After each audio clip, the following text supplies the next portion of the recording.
You're listening to Leadership Powered by Common Sense with your host, Doug Thorpe. Here's Doug. Well, hello again, everyone. Glad to have you back here today. I'm Doug Thorpe, and this is Leadership Powered by Common Sense. Today, my guest is going to share with us some thoughts about the fact that if you've developed any sort of skill or ability in a leadership role, that experience is transferable. And that's something that people occasionally will debate, and they'll say, if you don't know my business, you can't be here, or you don't know my industry, I don't need you. And the fundamental reality, the principles of leadership fit everywhere. So with that said, I'm going to introduce Clint Rusch. Clint, welcome to the show, man. Thanks, Doug. Good to be here. So you have done some work in sort of operations leadership, and just hit kind of some of the high points in that journey to maybe demonstrate some of the different industries you've been around or things you've looked at. Sure. So short version of me, spent about 8 years in the military, joined the Army right after September 11th, got back from Iraq in 2009.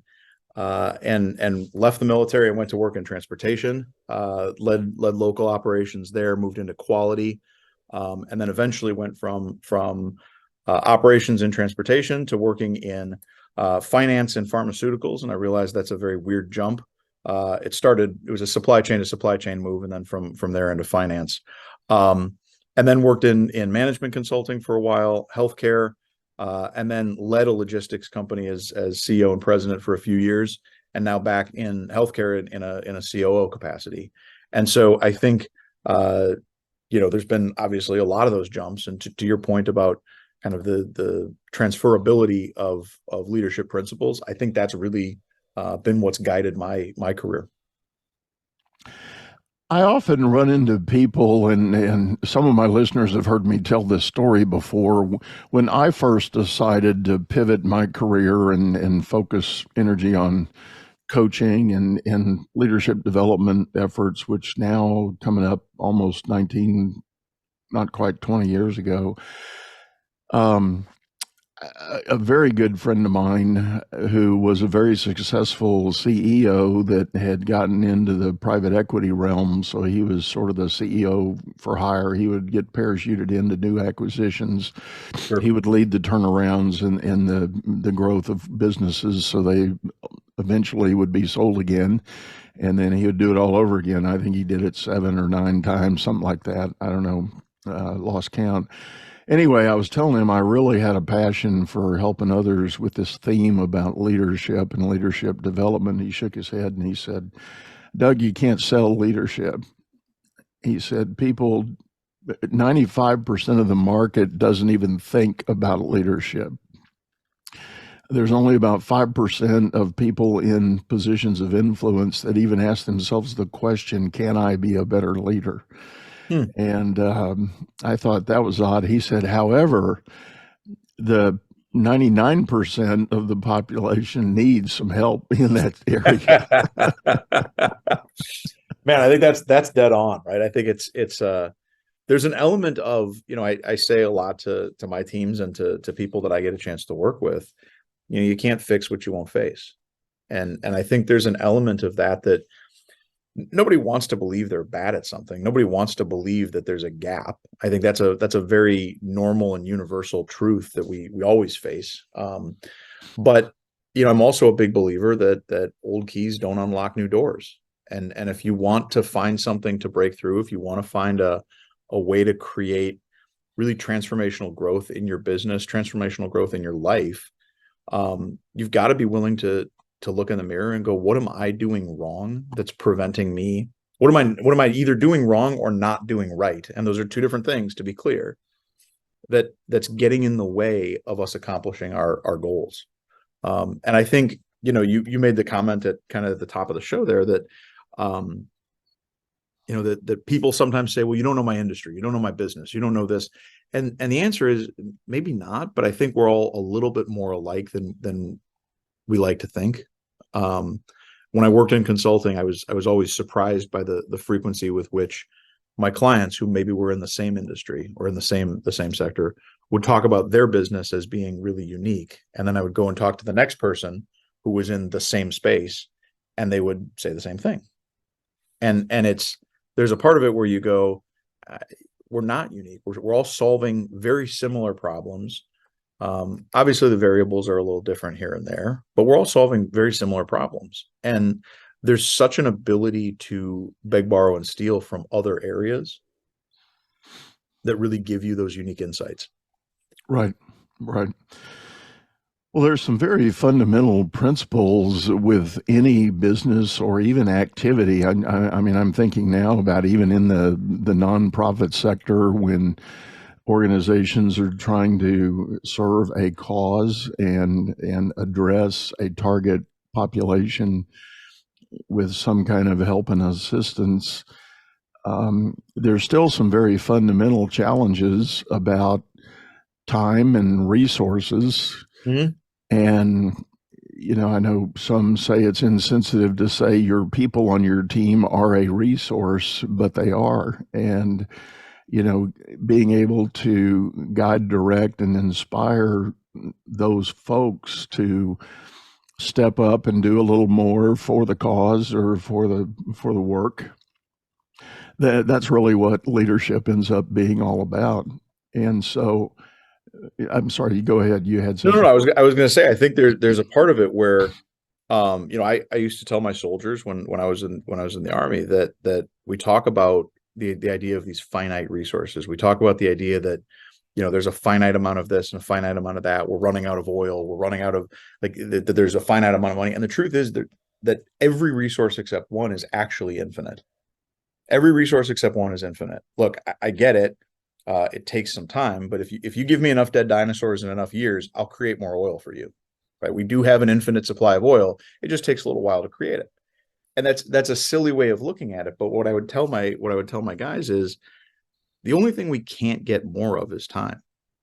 That's it. That's the only thing that truly is finite. Everything else is infinite. It's just a matter of what we're willing to trade to get it. And so we have to be really respectful of time, and we have to be really judicious in the way we use time. And to your point about that allocation of your people and inspiration of your people and creation of that value, I look at that and say, it's really a resource allocation problem. It's really an ability to say, I have these two people, and this person can accomplish tasks A, B, and C, and this person can accomplish tasks A and B. Great. Person number one, you're doing C because you're the only one who can do it. We can have person two do A and B. And look, this is the idea of competitive advantage or of comparative advantage versus absolute advantage. Like, this is basic Adam Smith stuff, but it shows up in everything. It shows up in a nonprofit. It shows up in a kid running a lemonade stand, and it shows up in a Fortune 500 company. And that fundamental ability to allocate resources in an effective way, to make decisions in an effective way, and then to inspire your people to create success in the environment of ambiguity. Those are truly universal precepts. Those are truly universal challenges that business leaders, nonprofit leaders, coaches, athletes, and a kid running a lemonade stand, we all face the exact same problems. They're just different variables in how they show up. Yeah. It does strike me that there's always a challenge for someone who is in a leadership role when there is an organizational change or you personally select to move on and go somewhere else. Talk to us a little bit about how you go about introducing yourself to a new team and starting the process of setting the guide rails and the vision and such. Yeah. I mean, the glib answer is very carefully. But I think to be a little bit more insightful on it, I think there's a few things that are really at the core of importance there. The first one is it's got to be absolutely authentic. I think that the ability to have that really authentic connection with your team, you really only get one shot at it. It's when you show up and meet them for the first time, they're going to remember that moment forever. And it's just like an employee's first day. When that person comes in on their first day, if everything's organized and squared away and ready to go, that employee is going to forgive you 6 months and a year down the road when something gets screwed up, because they're going to remember the first day and go, they were committed to me. But if you get it wrong on the first day, they're never going to forgive you for that. That's always going to be in the back of their mind, whether it's intentional or otherwise. It's always going to be in the back of their mind to say, yeah, but there was that moment of disorganization. And I think the first introduction is really important there. So when I introduce myself to a new team, it's really oriented around a few things. One is context for the way I think and how I think and the way I've come to make the decisions I make. The second is values. I share my personal core values with each person. And I believe in getting a little naked there, right? Opening up a bit and being very transparent about what that is. The third thing is explaining what matters to me in the way the business operates. I want to be very clear in expectations. And sometimes that's a bit surprising for people, because I might be a little bit more clear and direct than they're accustomed to. Other times people go, yep, that matches exactly expectations. But the point is, tomorrow, after we get to know each other, that's what I'm going to be.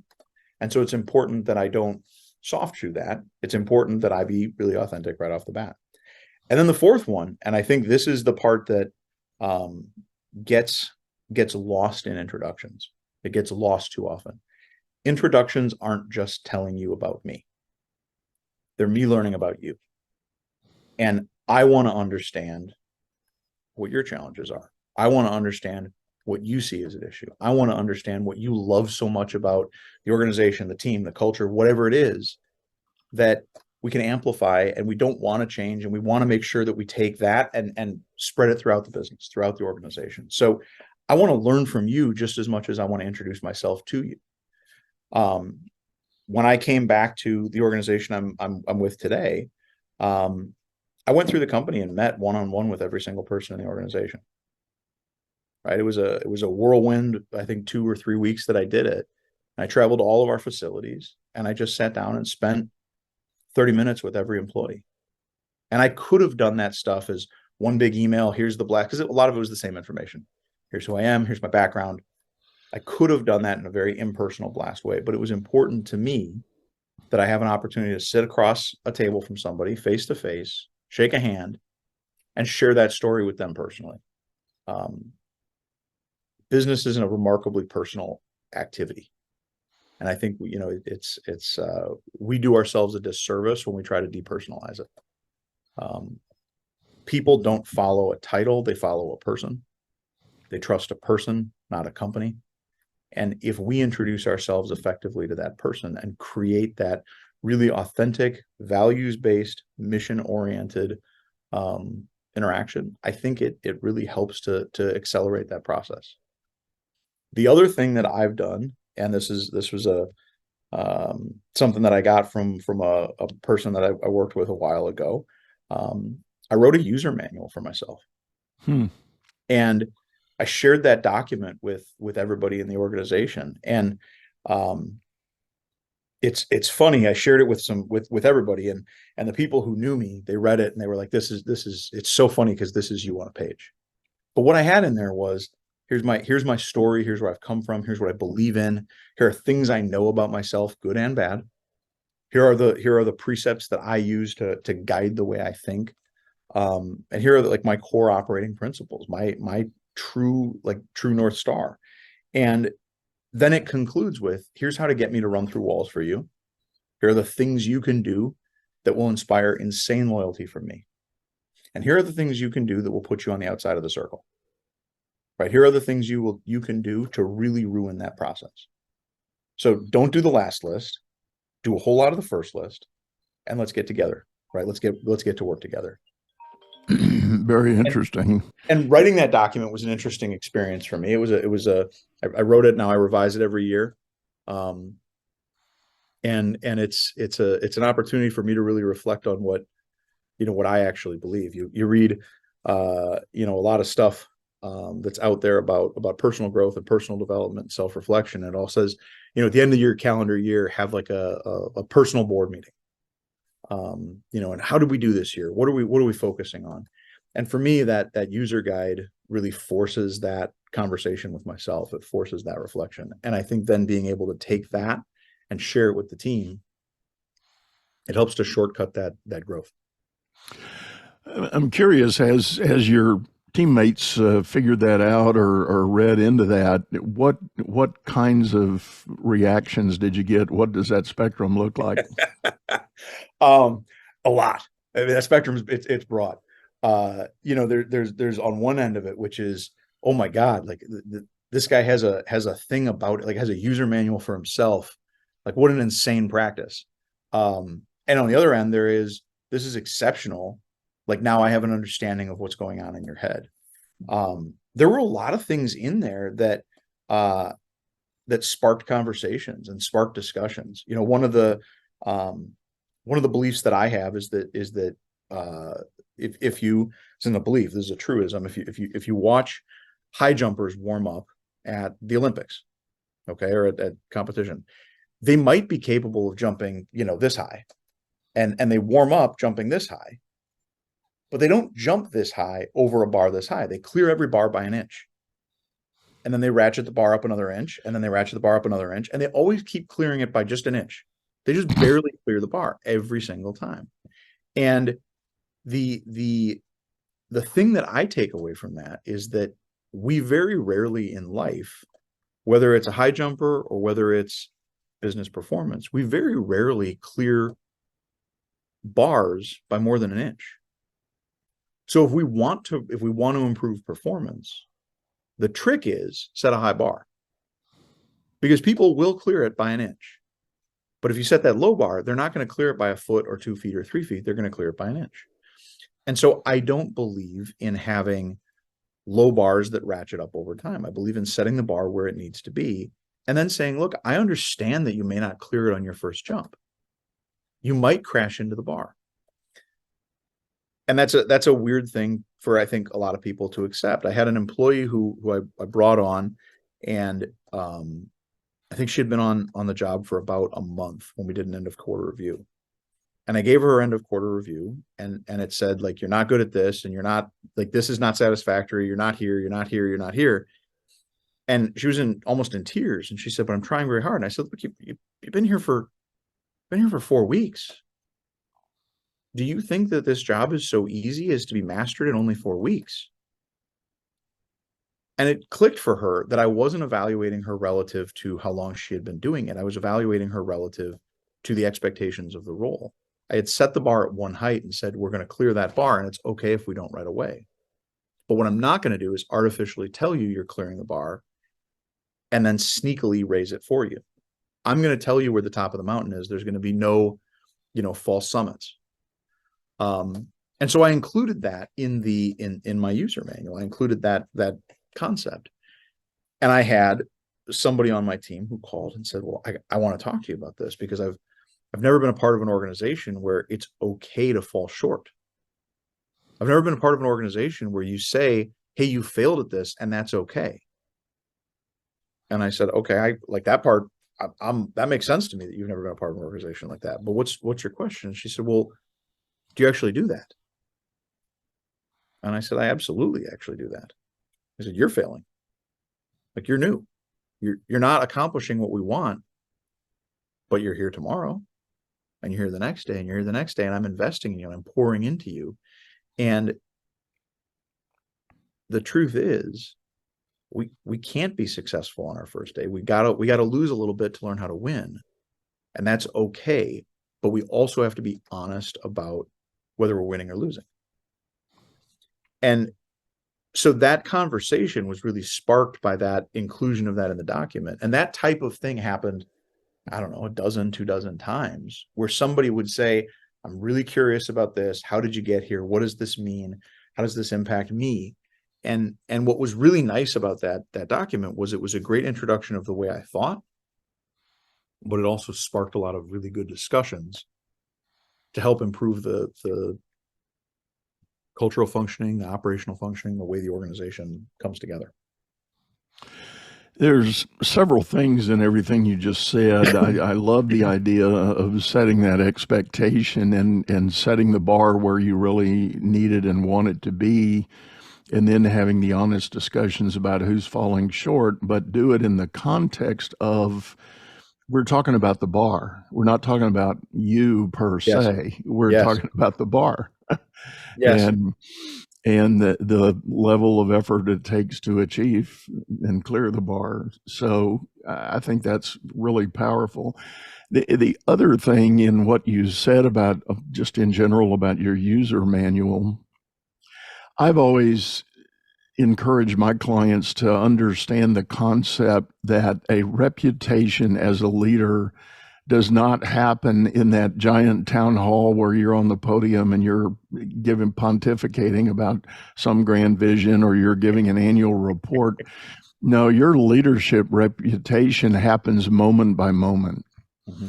It's what you say and do and how you act and react to things around you, how your people are engaging, or how, more importantly, to your point, how you're engaging with them and letting them know. And another thing that came across my mind as you were describing all of that is I've encouraged people who run larger teams to be incredibly careful about walking out into the work group, whether it's a shop or a cubicle farm or however you might be set up with your people, and just asking random questions about the work.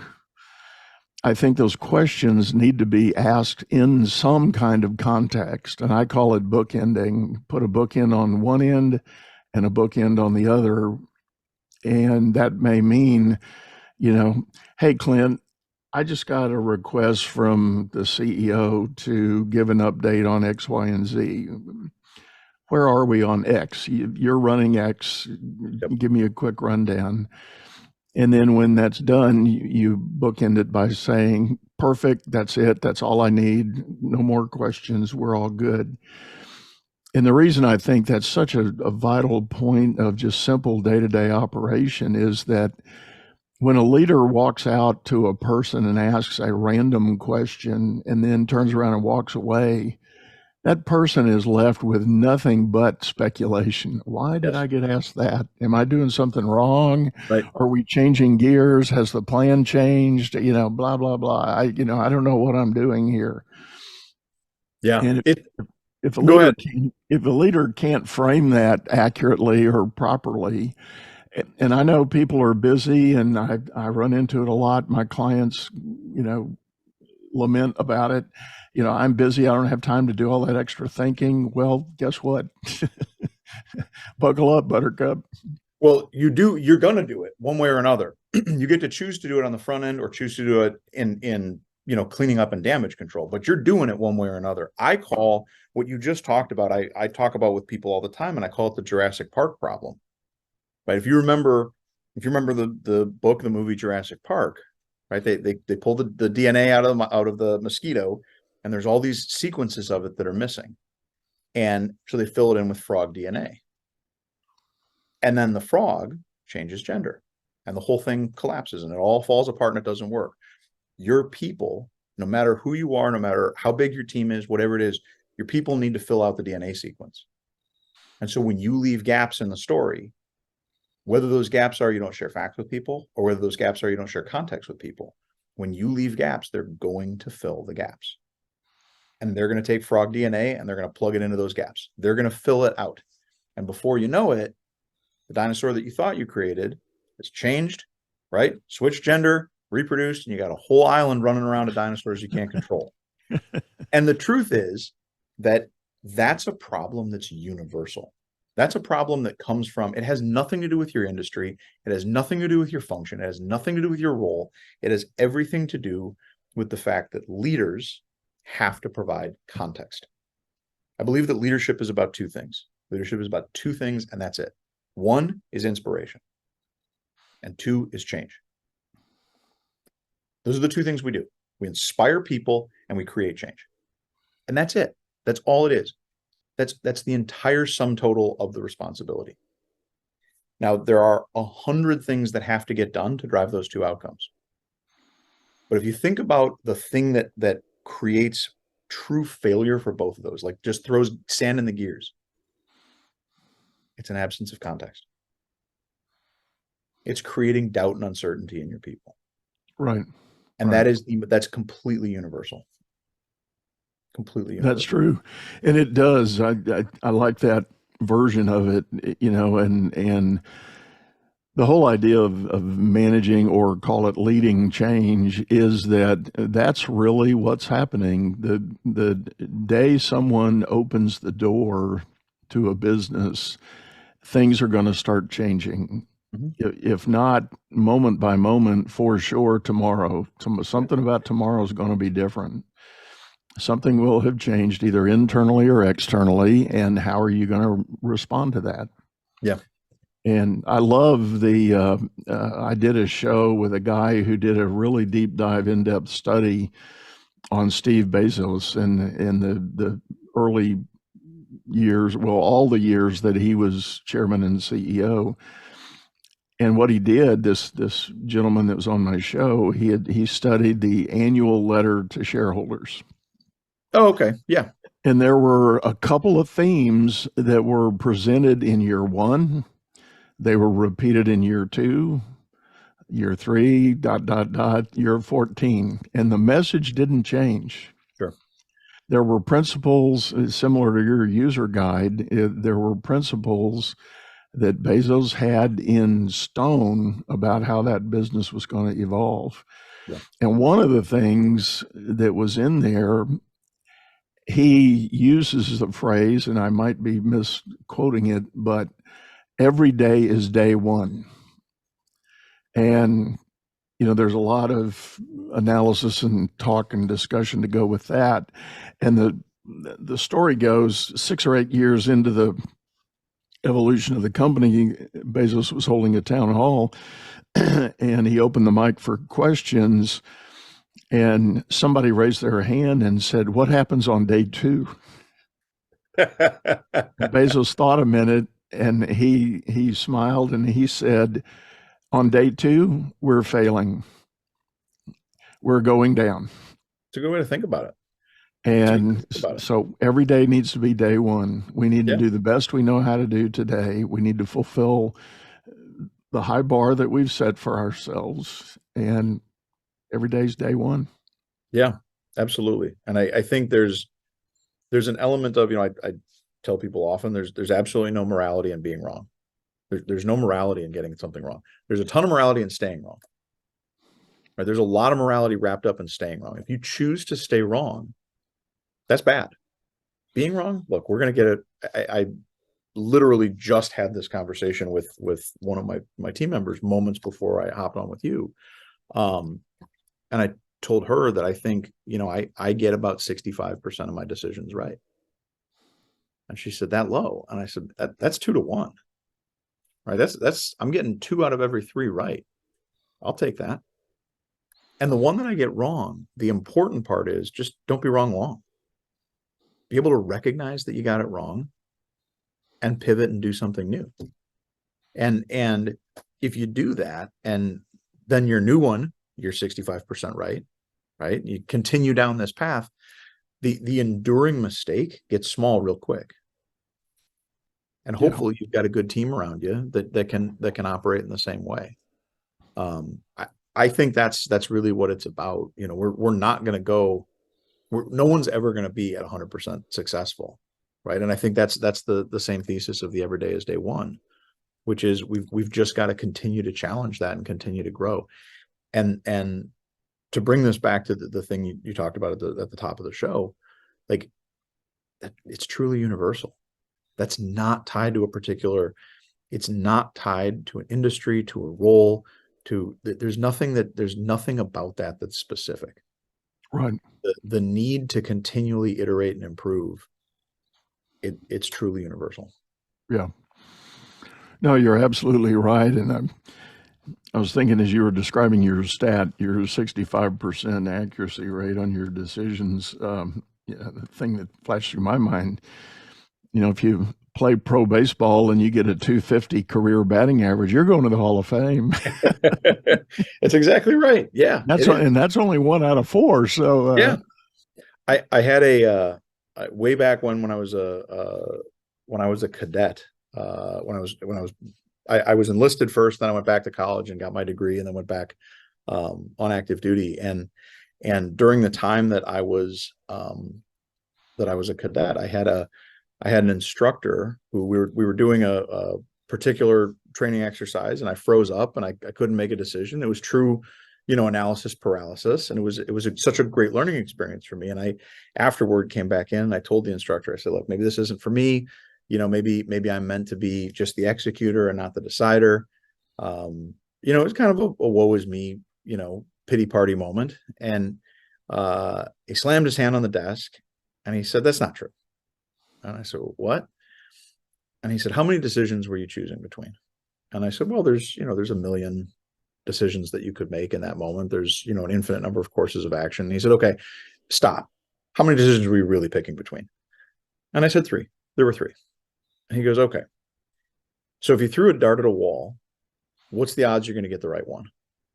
And I said, 1 in 3. And he said, if you don't make a decision, what's the odds you're going to get the right one? And 0. Said, 0. Yeah. And he said, okay, so throw the dart, man. And I thought, it's such an interesting way to think about it. And he went on to explain that, and this is like the OODA loop stuff, and the idea that if you make a decision, it creates ripples which allow you to learn, and then you can iterate that decision and pivot it slightly. And the odds of you getting the first decision right are low, but the odds of you getting the second decision right are high if you get the first decision quickly. And it fit exactly. I was a forward observer when I was an enlisted guy. Well, you're never going to put your first round on target, but boy, if you get that first round down range, you can adjust from it and you can get your second round on target or your third round. And the idea is just be willing to say it's okay to be wrong a little bit, as long as you're right in the long run. Now, there are a lot of decisions out there where that doesn't work. There are a lot of moments where you have one shot at it. Okay, those are ones where you should really be thoughtful about it. But don't confuse the idea of something being important with the idea of you only getting one shot at it. Right. To your point, every at bat matters, but there aren't a lot of batting. I mean, there's a reason nobody's hit 400 since Ted Williams, and that's only 40%. So, we're not going to be right consistently, but what we can be is right with enough repetition. Right. Well, and to bring that full circle, the other issue that hinders organizational development, growth, and prosperity is the whole idea of how do you handle that fail? So a decision gets made, there's an error that becomes clearly apparent. How does the culture embrace that moment? Yeah. And if your culture is punishment for making the error, guess what? Nobody's going to make a choice. Everybody's going to stop making decisions. Exactly right. And you're going to just tread water, if not sink in the process. There is a line in that user manual where I say, I'm going to get things wrong. I'm going to fail. I'm going to make mistakes. I want to be really clear about that up front with people for 2 reasons. First, when it happens, I don't want people to go, oh my gosh, he made the wrong call. I don't know if we can trust him tomorrow. Instead, I want them to go, oh my gosh, he made the wrong call. That's exactly what he told us was going to happen. And look, he recovered from it. That's okay. The second reason, and it's a much larger reason, is I want to set the expectation that that's okay for you too. Yeah. We're all going to fall short. It's okay that we fall short. It's okay that we make the mistake. It's okay that we don't achieve the thing that we want to achieve. It doesn't mean we're bad people. It means our performance has to change. It means that, those are gaps. NFL teams have their film study on Monday. Right. They go in and watch the game and they grade everybody's performance and they point out the mistakes and they go, look, this is a missed throw. This is a missed block. You ran the wrong route. You missed this tackle.